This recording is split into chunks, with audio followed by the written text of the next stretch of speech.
All right, a very good evening and welcome to TV47 Weekend Edition. Glad that you could join us. We have so much lined up for you, including what has been happening in the country and of course across our borders, and a discussion later on single parenthood. You don't want to miss that discussion. But first, as it is our custom, let's take a look at the stories making headlines tonight. Akanifurahisha na mtoto hapo nje, akanipiga silabu mbili ambapo mtoto alikuwa anainua mikono hivi anizuia akilia.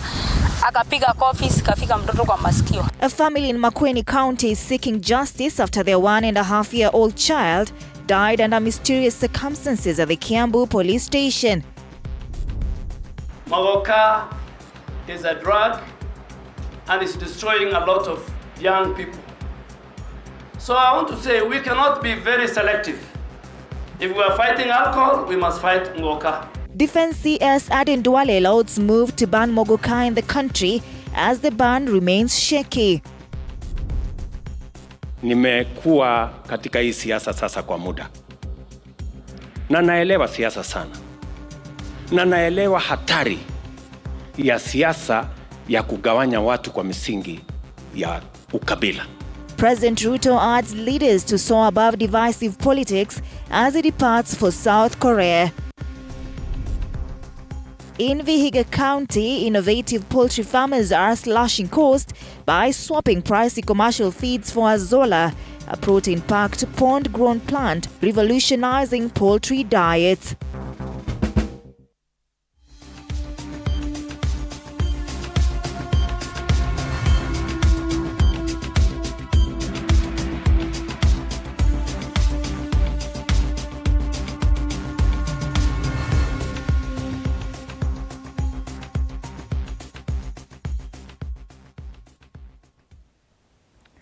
All right, welcome to this live broadcast. Rode Nyamai is our sign language interpreter tonight. My name is Anne Odida. Let's get started.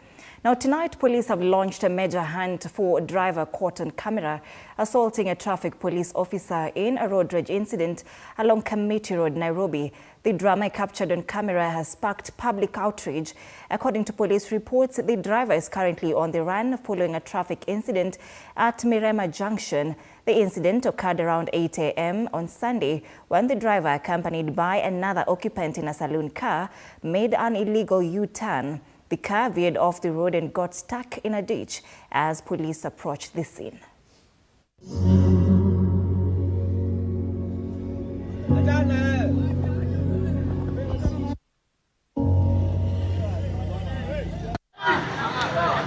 Good.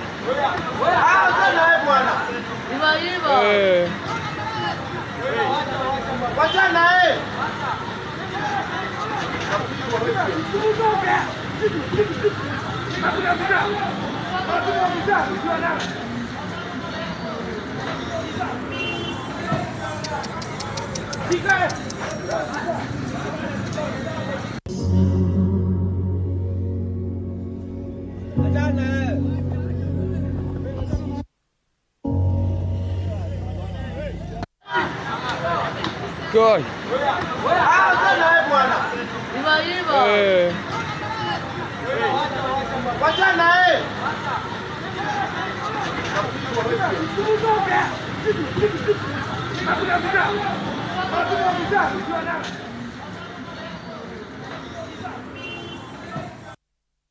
That's so unfortunate right there. We'll be sure to follow up on that.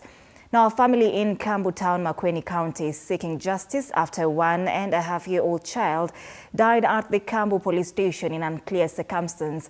The officers from Kalembe police station in Kiambu area are alleged to have slapped and seriously injured the child while arresting his mother on Wednesday, May 29 afternoon of an alleged death, as Chichi Josephine now tells us. Mtoto alifungiwa na yeye pale Kiambu police post. Mtoto alituacha jana. 4 police officers in Makueni County are under investigation following the tragic demise of a 1.5-year-old baby while in their custody under distressing circumstances. Kama hawa askari wameajiriwa, na this is a national police service, ina protect human life. Na kuna effort ya mtoto ni mgonjwa na mama yake amesema huyu mtoto ni mgonjwa. Basi yule askari tu ile utu wa mzazi angetoa ule mtoto apatie wale wale majirani walikuja, mtoto apelekwe hospitali, aende atibiwe na abaki na maabusu wake. Hii ikuwe ni kesi ya kuendelea kwenda mbele. The innocent child is alleged to have passed away while in custody late Wednesday night, following a sequence of events that have raised serious questions. Zipporah Muteti, the mother, was reportedly locked up by authorities at Kalembe police station in Kambo area, and shockingly, she was alleged to have been denied the opportunity to seek medical assistance for her injured baby. Wakati Cyrus aliingia kwa duka yangu, nilikuwa nimeketi. Akanishika mkono, akanislap hivi. Kaniambia beba huyu kitu inaita mtoto, nikabeba mtoto. Kubeba mtoto nikamwambia narudi kwa nyumba kuchukua zile madawa ziko pale zenye nilipewa the last night. Mimi nikamwambia ni sawa, sikatai kwenda station. Unanipea ruhusa nipeleke mtoto Makindu, akaniambia kumbafu wewe. Akarusha tena makofi hivi, mimi nikainama ikaendea mtoto. Reports indicate that the officers allegedly from Kalembe police station subjected the child to physical harm during the arrest of his mother on Wednesday afternoon, purportedly over an outstanding debt. Kanirudisha na mtoto hapo nje, akanipiga silabu mbili ambapo mtoto alikuwa anainua mikono hivi anizuia akilia. Akapiga kofi, kafika mtoto kwa masikio. Nikamwambia mtoto amefariki. Akaniambia, akashtuka, akasema ni ukweli. Wacha nipigie Inspector Lama, ndio alisema usifunguliwe. Adding to the gravity of the situation, Kambo's Deputy Commissioner Ahmed Hussein contradicted initial reports suggesting that the child didn't succumb to his injuries at the police station but rather at the hospital, where he was taken after his mother's release. However, this version of events clashes with the account provided by Kambo Hospital Chief Administrator Abdullah Aziz Ali, who asserted that the child was brought to the hospital already deceased. Kugundua kwa mtoto amefariki,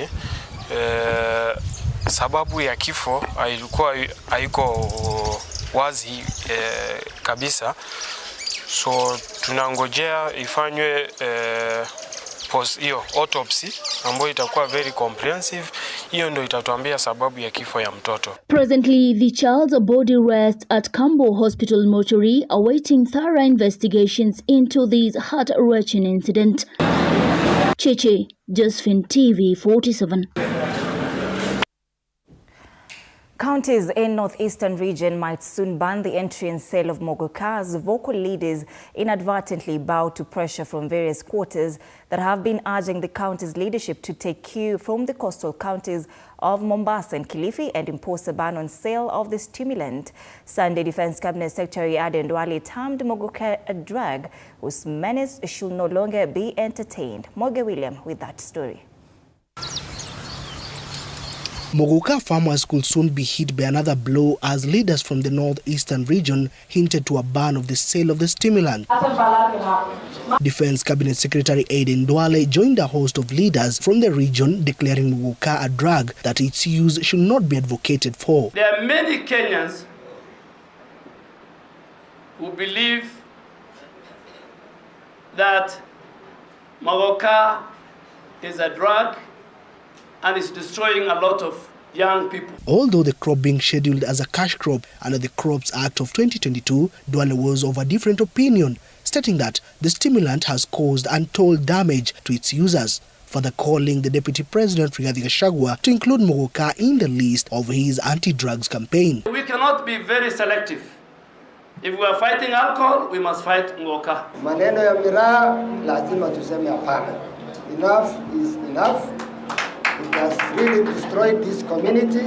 If the ban is effected, the northeastern region will add to the list that has said no to the sale and use of the stimulant, with Mombasa and Kilifi County governments imposing a ban for the sale of the stimulant. Wajir County has announced plans to introduce new rules to regulate the entry and sale of Muguka. And Mira, even as Kwale Governor Fatuma Achani announces plans to increase charges for the entry of lorries ferrying Muguka from 10,000 shillings to 300,000 shillings. Let us stand up for our people. Let's save our people. I know it's very political. It is somebody else's product that is supposed to be sold to the rest of the country. We say no to it. I will ask the Deputy President in the next 2 weeks to call that conference, because he's the Deputy President of the Republic of Kenya, to call that conference and we candidly discuss the effect, and we show evidence, the effect of Muguka to certain regions and certain communities. A court sitting in Embu declared the bans by Mombasa and Kilifi unlawful after a suit challenging the move was filed by Muguka traders. The headache now lies with the government on how to solve this debacle, with the protagonist of the stimulant insisting it is a cash crop legally recognized, antagonist of the stimulant maintaining it is a drug that has caused a lot of devastating menace within the community. Mwege William for TV47 in Isili, Nairobi. Thank you, Moige, for that report. Now, President William Ruto has warned against divisive politics, stating that tribal and ethnic-based politics will not serve to the greatness of the country. Speaking in Kimilili, Bungoma County on Sunday, the head of state observed that fostering tribal divisions will only reverse the progress made in country's development and severely hinder the fulfillment of his government's lofty pledges. And as Mike Kagwongo reports, Ruto is expected to depart for a second trip to South Korea tonight, few days after jetting back to the country from a 4-day state visit to the United States of America.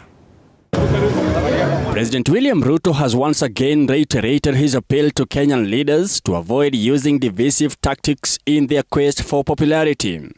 Speaking at Amutala Stadium in Kimilili in Bungoma County during a church service, the head of state called upon leaders to embrace politics of national unity. He urged Kenyans to learn from history and reject those who promote division and fear. This nation is a blessed nation. This nation is going places. Tumepata heshima. Hatuwezi tena kuwa tunaongea ama kuchangia mambo ambayo inagawanya wananchi. So kwa huo msimamo, mimi nasema tutakuunga mkono. According to him, instead of using language that sows division in the country, leaders should concentrate on the change the nation requires to foster ahead. And I am very confident about the future of our nation. I am very confident about the future of Kenya. What we need is to stay united. In a calm and composed manner, the president encouraged members of parliament to continue traveling across the country for legislative and oversight duties as this promotes national unity.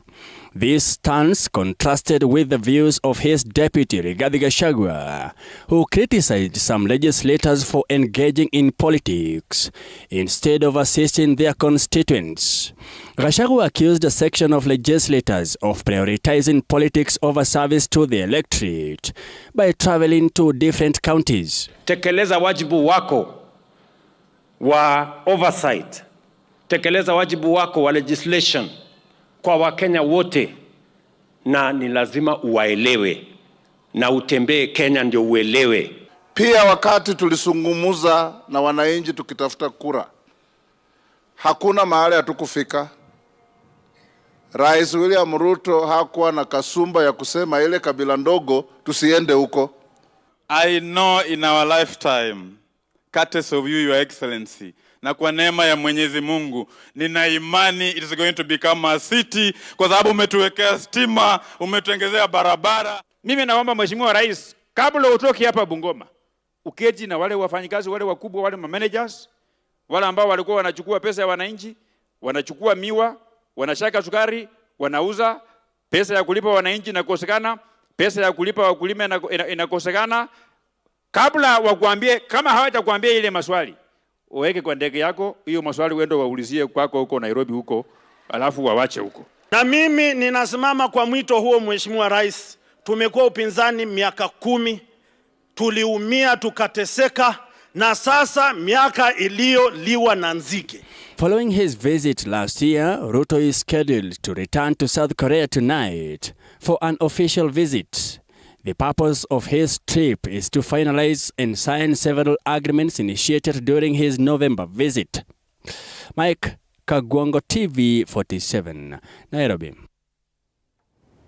All right, now Deputy President Rigathi Gachagua has embarked on a charm offensive of Mount Kenya East region, pitching tent in Meru County. The second in command, while asking for forgiveness and offering the same, said he's ready to lead the reconciliatory talks in the mountain. George Maringa reports. On his Sunday tour of Mount Kenya East region, Deputy President Rigathi Gachagua pitched camp in Meru County, cardinally to tame the simmering cracks within the mountain.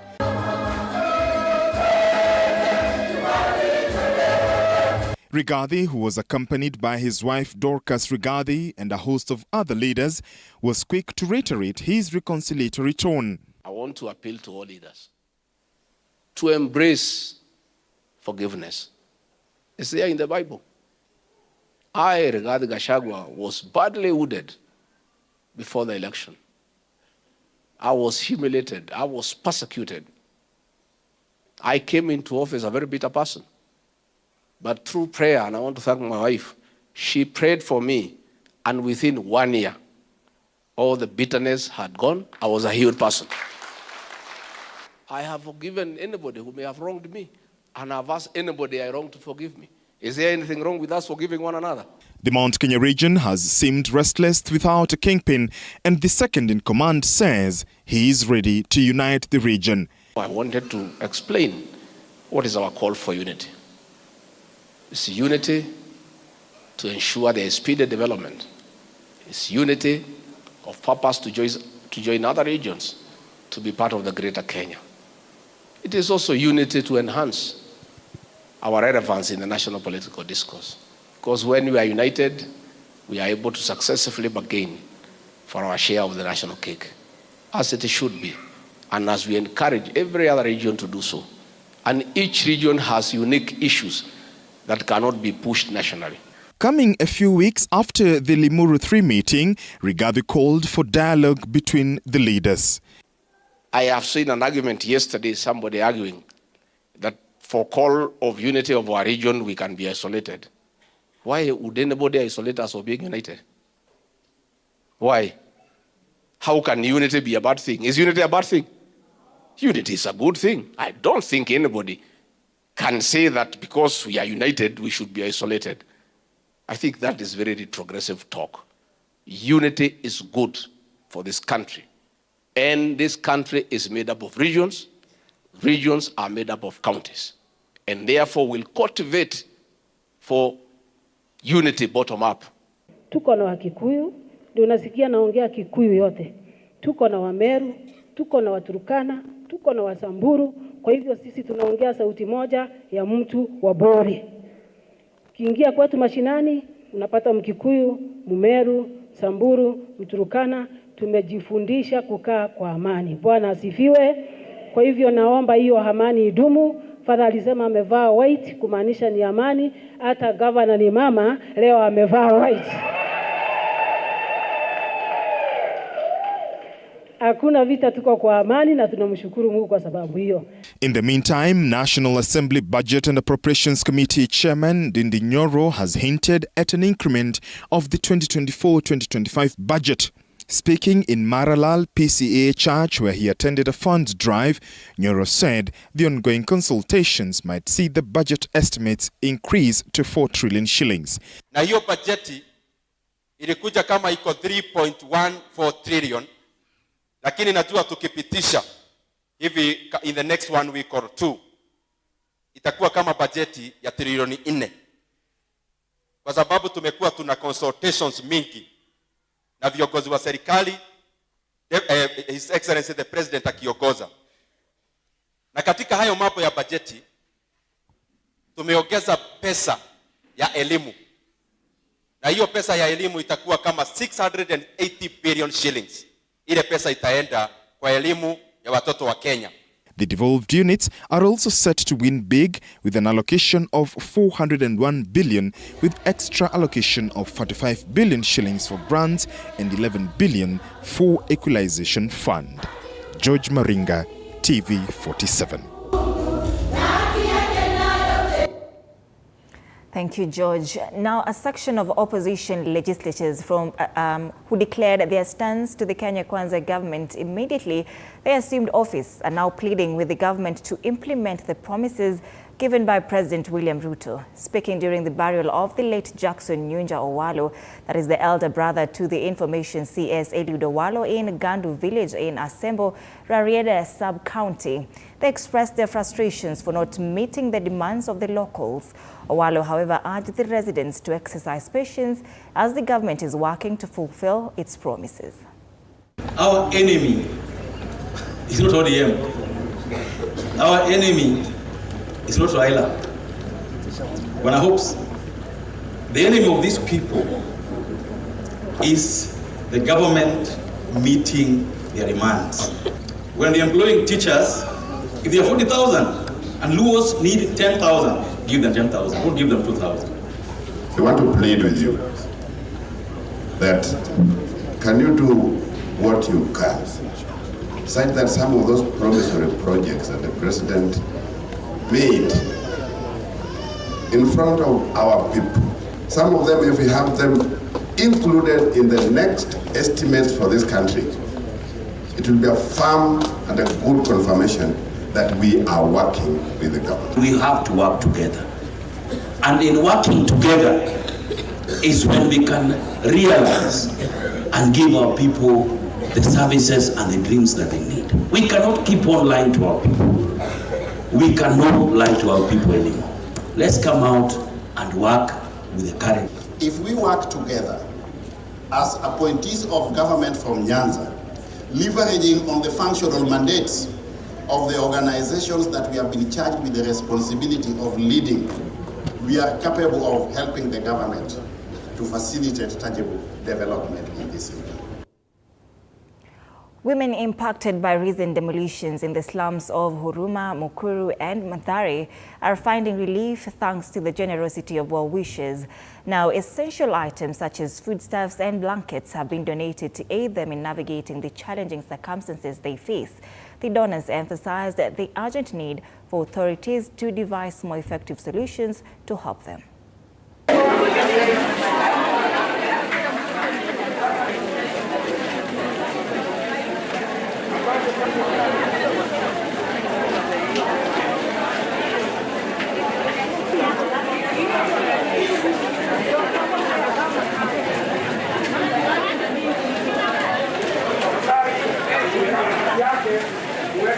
Lakini tulikuwa naona bado mafuriko inajaa mpaka inasonga inaingia kwa jirani.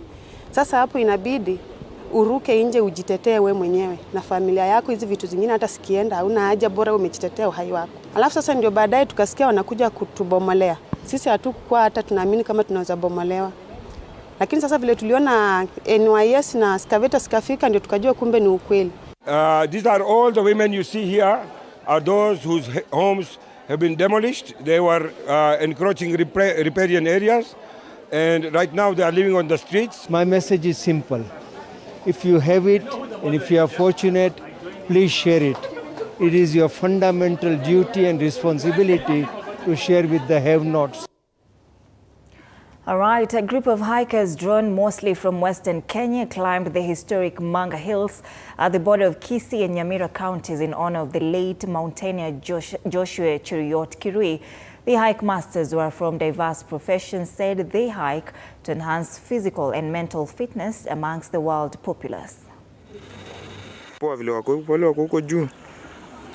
And today we are doing a commemorative hike in honor of our colleague and friend Cheruiyot, who passed away on Mount Everest. This is where our ancestors used to come and pray. More like the guys in Nepal who cherish Mount Everest and who take it as a sacred place for their community. So even as we're here today at Manga to celebrate the life of Cheruiyot. We have also realized that the last time we were here, the trails were very okay, but right now it appears that the community does not conserve the trails. Like right now, we can see all over there is mining that is taking place. The environment here is degraded, and the people here are mining and they are harvesting the stones. And it's a challenge to the community to conserve the trails for the generation that is coming next. We need this, and we need the people to keep hiking because It's going to help them mentally and physically and all other ways. We need a group photo.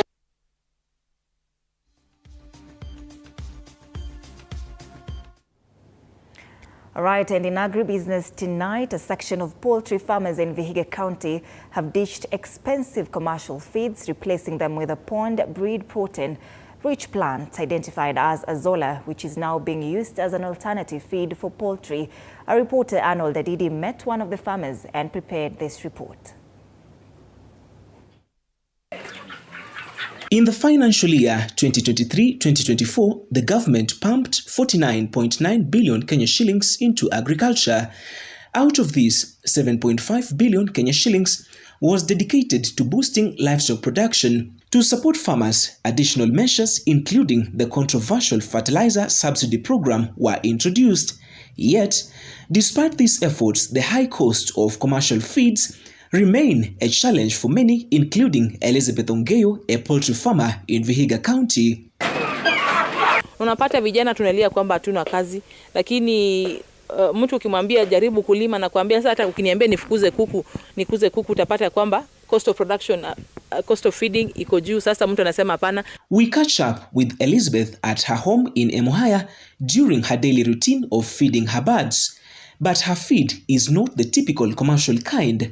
For the past 6 months, Elizabeth has switched to feeding her chicken with Azolla plant, which she cultivates in ponds at home. Azolla, ukiangalia content ya proteins ambayo iko nayo ni between 32 to 35%, ambayo ni kubwa sana. So unapata kuku wakikula wana grow haraka sana. Na pia siendi hasara sana ya kwenda kusema tunaenda kutafuta ile chakula ambayo inaweza boost so ndio kuku zangu zikuwa haraka, hapana. Azolla is a protein-rich plant that matures in just 7 to 14 days. Once harvested, it quickly regenerates, providing a sustainable feed source. Apart from kulisha kuku, kulisha ng'ombe, unaweza lisha pia nguruwe. Na pia haya maji akishakuwa labda umeamua kwamba haya maji sasa huyahitaji, unataka kuweka maji mapya like after 3 weeks ama 2 weeks. Hiyo maji ukichukua ni mbolea. Ukimwaga kwa shamba lako ni mbolea. Na pia Azolla ikikuwa katika compound ina act kama mosquito repellent. Sasa utapata mbu katika hiyo area, mbu wamereduce sana.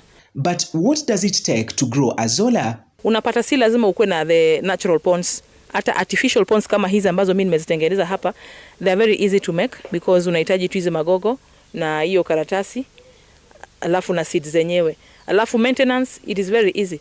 Kitu unafanya unatumia slurry. Slurry ni ile samadi ambayo umechanganya na maji, the fresh samadi.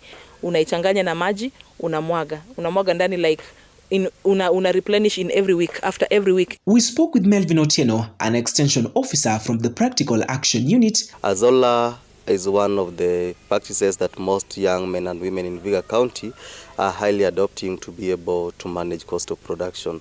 So currently, out of all the poultry farmers in Vihiga that we're working with, a good number of them are embracing this technology, and it is something that we have tested and we have realized that is really working for young people. Ukulima is the backbone of the economy. Na sisi kama kulima wanapoongeza the cost of the farm inputs, unapata sisi kama kulima tunaumia sana. Lakini wakikuja wakireduce ama tutoleta taxes kwa hizo farm inputs, utapata sisi kama kulima itakuwa very easy for us kufanya farming na pia very easy for us to produce. The soaring cost of living in the country seems to be affecting every sector. But in Vihiga County, farmers are adopting Azolla plant as the best remedy in cutting the cost of production. Reporting from Vihiga County, my name is Arnold Adidi. Thank you so much, Arnold Adidi, for that report. Now, Kikuyu Council of Elders are urging members of Parliament to review the 2024-2025 Finance Bill with claims that it is not suitable for Kenyans during these economic hardships. Speaking in Ndumberi village in Kiambu sub-county, the elders accused the political class of looking after their own interest and being hard to access.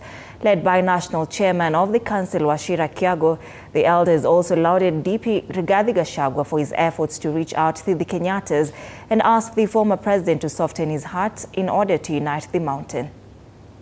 Kitu ingine ningetaka kusema ni habari ya finance bill. Sisi kama wase au wa KCE tunasema hakuna jamii hata moja inatakana inyang'anywe kiwango yao ya pesa ile wanapewa. lakini yetu kama Wakikuyu iletwe na yetu inatosha. Hebu wakae na yao, lakini yetu kwa sababu tunajua haijafanywa haki, tunataka tufanyiwe haki. The MPs who are elected, if they pass it the way it is, then these are the traitors, these are the first enemies of our tribe. They should verify it, they should interrogate it for the betterment of our people. Mwananchi kutoka Northern Kenya, mwananchi kutoka Mombasa, kutoka Lokicho